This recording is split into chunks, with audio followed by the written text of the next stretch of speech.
kunin ko na lahat ng courses. Parang, so technically, I enrolled dun sa 3 courses na hindi kasama sa scholarship. So full package na siya. So by the time I graduate, kapag maneho na ako ng lahat ng aircrafts available, both privately and commercially. Hello Kathleen fans! Breaking news po ito mga kasembreros kasi ito na, si Kyle Echari mga kasembreros ang talagang tulay kay Ma'am Catherine at kay Sir Alden. Kasi marami rin ako nakita nagtatanong sa comment section na close ba sina Kyle at saka si Alden? Kasi di ba nung sa Star Magic Ball talagang bakod na bakod ni Kyle si Alden o si Ma'am Catherine mga kasembreros, no? And may issue pa nga nangyari kasi parating magkasama sina Kyle at saka si Ma'am Catherine Bernardo. Pero ito na nga, no, talagang breaking news ito na close pa mga kasembreros. So siya ang tulay talaga.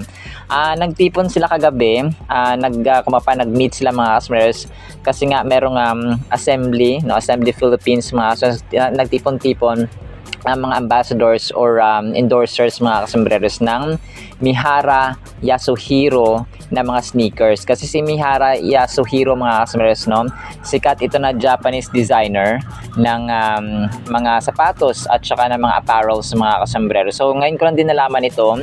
In-search ko talaga mga sir si Instagram na nag-share nito si Karen Jardenil. So yun po yung kanyang pangalan sa Instagram. So sinearch ko isa-isa talaga para mas masigurado talaga natin. So totoo nga, no, tonight inisip ko talaga ito bench kagabi kasi sabi ko parang itsura ni Alden, parang yung sa bench pa sila mga sir. Pero hindi ito confirm na kagabi, no, after siguro niya sa University of Makati kahapon ay dumiretso na siya dito sa Assembly Philippines mga kasembreros kung saan kasama niya sina Team Yap, no, si Kyle mga kasembreros, tapos yung isang parang Japanese na sobrang tangkad na kasama niyan din ni Kyle Echari mga kasembreros.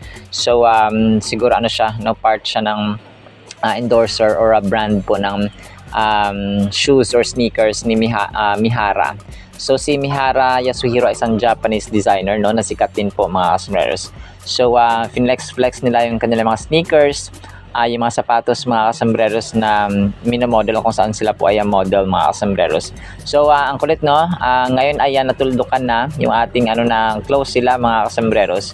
So hindi porke hindi sila nagsasama or nagkita magkasama kasi si Piolo Pascual lang yung parating na nagkita magkasama sina Kyle Echari at saka si Donnie Pangilinan sa mga outing minsan. Pero ito na nga, no, confirm si Kyle Echari. Kung kaya pala bakod na bakod si Ma'am Catherine Bernardo mga kasers nung time ng Star Magic Ball. Kasi siguro sabi niya, kung mapabantayan mo si Kat kasi kidding aside mga kasers. Parang gano'n lang kasi pinaprotektahan lang talaga si Ma'am Catherine mga kasembreros, lalo na sobrang ganda ng inyong box office queen ng Star Magic Ball mga kasembreros. So panatag, team panatag tayo mga kasembreros. And then ito, may nag-post ng sabi dito ay suot ni Queen Catherine yung favorite color ni box office king kasi nga nung time ng PGT. Although ito ay matagal na yung sa PGT ni Ma'am Catherine na outfit mga kasers, tapos yung BDO ni Sir Alden. Kasi sa BDO, yung color theme ng BDO po ay color blue. So ganun po siya. Pero sana, no, kasi favorite color ito ni box office king ay sinusuot din ni box office queen. And napansin ko sa kanila lately, brown, no? Brown din yung tapos yung Catherine blue, tapos black, tapos white, ganun mga kasembreros. So sobrang kulit lang. And then ito, no, sa 24 oras nagkaroon din ng time na ma-interview si Alden na kung saan nga doon sa kanyang pagpipiloto, 3 courses pala yung kanyang i-enroll kasama doon sa package. Tapos pwede na siyang mag-operate ng or maging piloto na mag-drive mga kasembreros privately at commercially ng eroplano. Grabe, no? Alam mo, sabi ko, hindi pa pwedeng maging actor or director na lang or producer na lang, manatiling ganun si Pops Alden kasi parang halos lahat na, no? Dito magda-drive pa siya ng eroplano commercially, commercially yun mga sirs, no?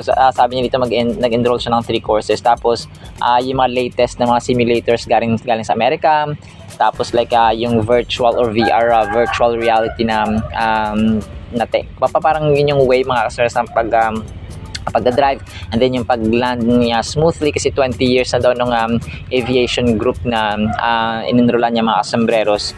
So tapos wala pa daw nakakagawa nun, parang siya pa lang mga kasembreros. Tapos kasi sa childhood dream niya talaga to na maging piloto mga kasembreros, and then yung daddy niya mismo.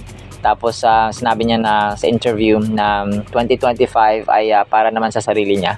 Sabi niya gano'n, no? So, grabe, no? Talagang sabi niya pa dito sa interview kay Nelson Canlas, gusto niya mag-drive ng mga fighter jets, no? Dream niya rin yun. Tapos maging reservist, no? So, na mga ganong mga reserve army, parang reserve sa mga jet planes, di ba may mga ganon, mga jet fighters. So, ang tindi, no? Ang lupit talaga ni Pops Alden, mga kasembreros. Parang talagang yung passion at saka yung gusto niyang gawin ay nagagawa niya kasi nga with the help na rin ng mga tao sa paligid niya, mga kasembreros. And speaking of mga tao sa paligid niya, yung kanyang Instagram story ay related dyan, mga kasembreros. And sabi niya dito sa kanyang caption, mga kasus, na surround yourself with people who celebrate your success like it's their own. So ganun, mga kasus.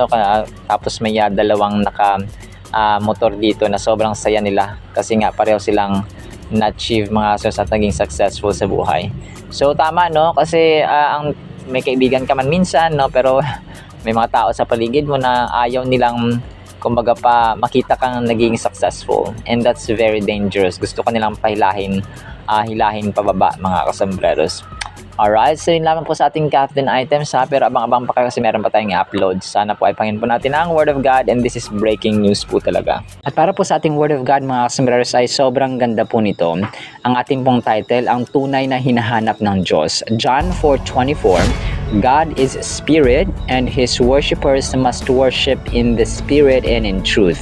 So ang teaching na ito, mga kasembreros, na sinasabi sa Book of John na sinulat ni John the Beloved ay teaching na God is spirit. Yung scenario na ito, no, sort of background, ay sinabi ito ni Jesus Christ sa babaeng Samaritana na merong maraming asawa. Okay? She's committing adultery. So God is spirit and His worshipper must worship in spirit and truth. Jesus said this to a woman who thought that physical locale has a bearing on proper worship of God. So sabi niya, the fact that God is spirit means that God the Father does not have a human body. God the Son came to earth in a human form. That's John 1:1. But God the Father did not. Ito, mga kasus, marami ang nagde-debate kasi dito, no? Bakit may malarawan, bakit may imahe. Kasi ang Diyos po natin, may mga supporting verses tayo dito. Hindi po siya, para siyang hangin. You feel, pero hindi mo siya nakikita, hindi natin nakikita ng ating mga mata, mga kasembreros. So, sabi dito, si Jesus Christ naman is unique as Emmanuel. So, God with us, sa Matthew 1:23. Sinasamahan tayo ng Diyos, no, si Jesus Christ, mga kasembreros. Numbers 23:19 emphasizes God's truthfulness by contrasting Him with mortal men. Sabi niya dito, si Lord daw, God is not human that He should lie, not a human being that He should change His mind. And some suggestion or question, mga kasembreros, na kung bakit ang Biblia sometimes speaks God as if He has a body.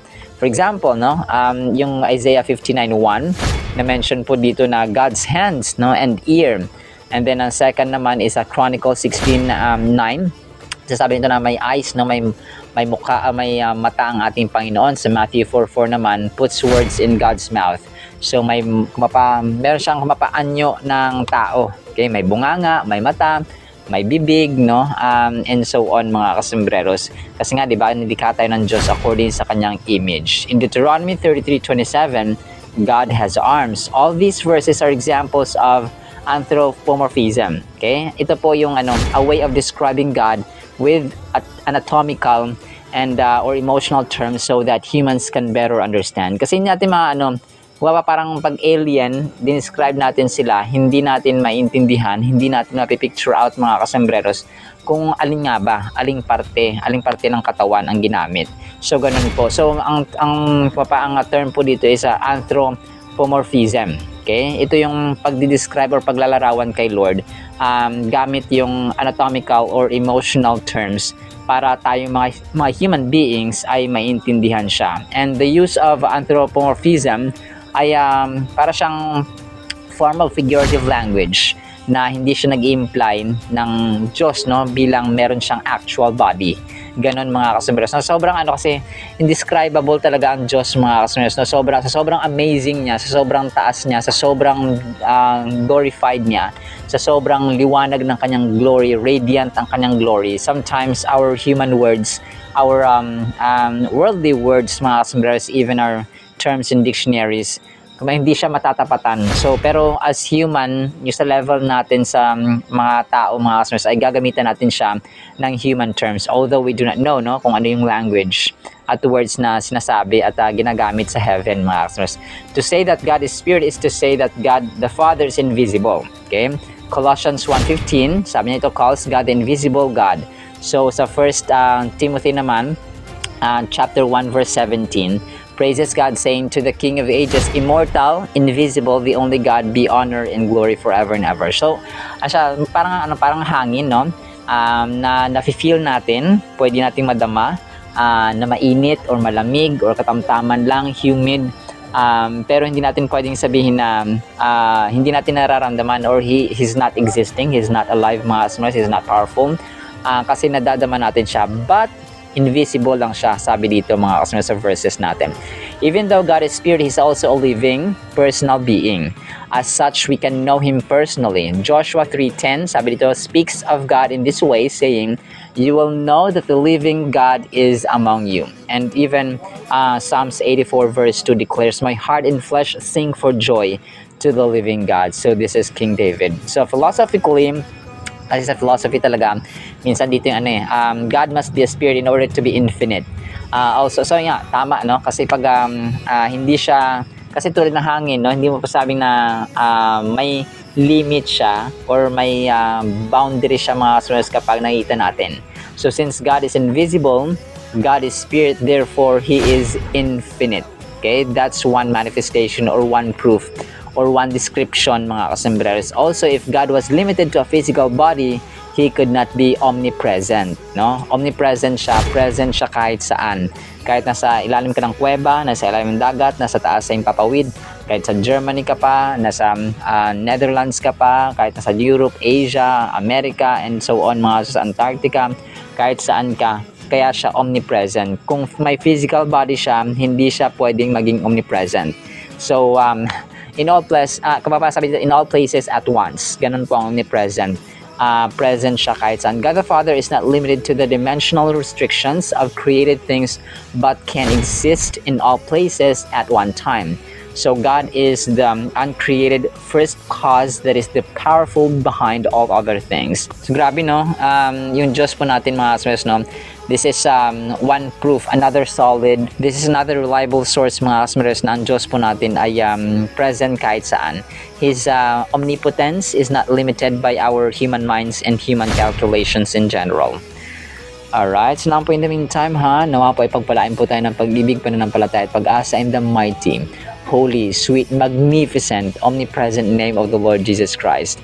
And everyone said Amen and Amen. See you sa next segment po, mga kasmes, and paalam po. I love you.